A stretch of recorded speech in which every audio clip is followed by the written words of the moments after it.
ٹنڈوالہ یار رپورٹ روشن علی ریسر ٹنڈوالہ یار خانزادہ ہال میں دی گیورز فاؤنڈیشن کی طرف سے ایک پروگرام کا انعقاد کیا گیا۔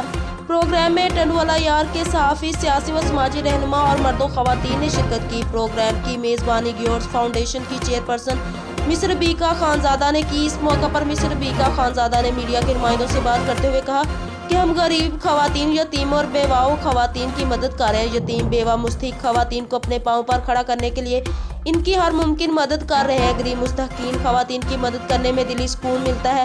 ہم ان لوگوں کے بھی شکر گزار ہیں جنہوں نے نیک کام میں حصہ ڈالا، جو اس فلاحی کام میں بلا کسی رنگ و نسل اور لالچ کے اپنا حصہ ڈال رہے ہیں۔ FBR کمشنر عبدالحمید ابرو نے ویڈیو لنک سے خصوصی خطاب کیا۔ FBR کمشنر نے بیواؤں اور طلاق یافتہ خواتین کے لیے ایک پروگرام کا اعلان بھی کیا ہے۔ پروگرام کے اختتام پر صحافی اور سماجی رہنماؤں کو گلدستے پیش کیے گئے۔